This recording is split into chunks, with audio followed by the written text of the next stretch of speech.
नमस्कार दोस्तों, मैं राजकुमार मौर्य प्रखर इंडिया यूट्यूब मंच पे आपका स्वागत है। बहुत बड़ी खबर आ चुकी है समाजवादी पार्टी से। समाजवादी पार्टी के बागी विधायकों को लेकर समाजवादी पार्टी के 7 से 8 बागी विधायक जिन्होंने लोकसभा चुनाव से पहले राज्यसभा के चुनाव में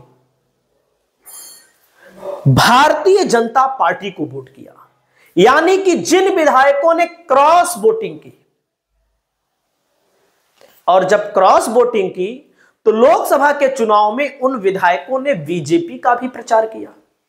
और बीजेपी का प्रचार भले किया हो, लेकिन बीजेपी चुनाव हारी इन विधायकों के क्षेत्र में बुरी तरह से, इतनी बुरी तरह से कि बीजेपी को भी उम्मीद नहीं थी। 10 महीना बीत गया है, समाजवादी पार्टी ने अभी तक किसी भी प्रकार का कोई भी एक्शन नहीं लिया इनकी सदस्यता को समाप्त करने के लिए। तो क्या समाजवादी पार्टी इनको छूट दे दी है, या समाजवादी पार्टी के पास कुछ मजबूरियां हैं? उसको लेकर बहुत बड़ी खबर आ चुकी है। दरअसल मामला यह है दोस्तों, भारतीय जनता पार्टी की सरकार है, आप सब जान रहे हैं। जिसकी सरकार है वह किसी को भी संरक्षण देती है, किसी को भी वह कहीं ना कहीं अगर सदस्यता समाप्त होने की बात आ जाए तो सदस्यता भी समाप्त करवा देती है। अगर भारतीय जनता पार्टी ने इन लोगों का साथ लिया है तो उसके पीछे भारतीय जनता पार्टी का जो शीर्ष नेतृत्व है, जो उत्तर प्रदेश के मुख्यमंत्री हैं, जो विधानसभा अध्यक्ष है, कहीं ना कहीं उन लोगों ने इन लोगों को भरोसा दिया है कि सदस्यता आपकी जाने नहीं देंगे। तो क्या समाजवादी पार्टी हाथ पे हाथ रखकर बैठ गई है, मजबूर हो गई है? हां, मजबूर हो गई है। क्यों? क्योंकि अगर कोई विधायक राज्यसभा के चुनाव में किसी अन्य पार्टी को वोट देता है, जैसे राजभर के एक विधायक ने सपा को भी दिया था, राजभर के ही विधायक माने जाएंगे। एक क्या और भी विधायक है राजभर के जो समाजवादी पार्टी को ही वोट देंगे, अगर वोट देने के लिए कह दिया जाए तो क्या राजभर उनकी सदस्यता को खत्म करवा दिए? नहीं खत्म करवा पाए। तो समाजवादी पार्टी भी इन विधायकों की सदस्यता नहीं खत्म करवा पाएगी। क्यों? क्योंकि कुछ ऐसे नियम हैं, उन नियमों का हवाला दिया जा रहा है।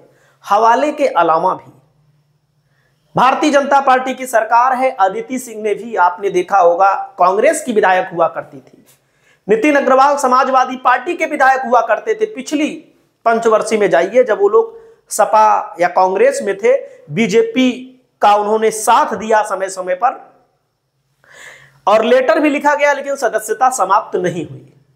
तो अगर अखिलेश यादव की तरफ से, समाजवादी पार्टी की तरफ से लेटर लिखा जाता है, सदस्यता समाप्त तो नहीं होगी, या तो उसमें ऐसे उलझा दिया जाएगा अब तब कब, ऐसे जैसे महाराष्ट्र में चल रहा था, आप लोगों ने देखा होगा। पूरा समय बीत गया, सरकार पूरी की पूरी 5 साल चल गई, सुप्रीम कोर्ट कहता रहा, सुप्रीम कोर्ट के कुछ निर्णय आते रहे, ऐसे 6 महीना, 2 महीना, 1 महीना करके इन लोगों का समय पास करा दिया जाएगा। इसलिए समाजवादी पार्टी ने मूड बनाया है कि इनसे हम निपटेंगे कब? मेन चुनाव में। तो कैसे? देख सकते हैं, राज्यसभा के चुनाव में 10 महीने बीत जाने के बाद काफी गंगा में काफी पानी बह गया है।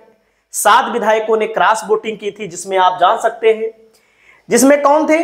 अभय सिंह थे गोसाईगंज के, सबसे बड़ा नाम मनोज पांडे का, जो समाजवादी पार्टी के तीसरी बार के विधायक थे।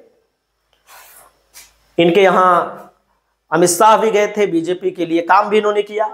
अब बीजेपी की भाषा भी बोलते हैं, और बीजेपी के साथ ही है भाषा क्या, कालपी से विनोद चतुर्वेदी, चायल से पूजा पाल अभी उपचुनाव में बीजेपी का प्रचार कर रही थी। जलालाबाद से राकेश पांडे, बिसौली से आशुतोष मौर्य, अमेठी से महाराजी देवी तो गैर हाजिर हो गई थी। तो आप समझ सकते हैं इन लोगों ने संजय सेठ को, भाजपा के प्रत्याशी को वोट दिया, और अखिलेश ने जल्द कार्यवाही करने का दावा भी किया था, लेकिन क्या करें, हाथ बंधे हुए। लेटर भी लिख देंगे तो क्या होगा? भारतीय जनता पार्टी सदस्यता नहीं समाप्त करवा पाएगी, नहीं करेगी, या भारतीय जनता पार्टी की सरकार है। आप सब जानते हैं राकेश पांडे हैं, ऐसे तमाम नेता है जो वोट मांग रहे थे। नेता विपक्ष बोले, जब मीडिया से पूछा गया माता प्रसाद पांडे इस समय नेता विपक्ष हैं, तो उन्होंने कहा कि अखिलेश से बात करेंगे। तो लेकिन ये जो मामला है इसमें वही नियम है कि अगर विधायकों को सदन में व्हिप के लिए बुलाया जाता है और विधायक उल्लंघन करते हैं तभी आप सदस्यता को समाप्त करवा सकते हैं, अन्यथा आप सदस्यता को नहीं समाप्त करवा सकते।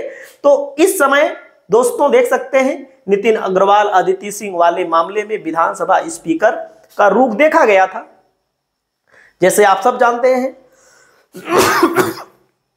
जिसकी सरकार है वो अपने मर्जी से काम करेगी। तो इस मामले को लेकर के अभी जान लीजिए 16 दिसंबर से शीतकालीन सत्र चलने जा रहा है उत्तर प्रदेश में, लेकिन सदस्यता नहीं जाएगी। इनसे 2027 में समाजवादी पार्टी निपटने की कोशिश करेगी। आपकी क्या राय है? आप अपनी राय को बताइए। नमस्कार।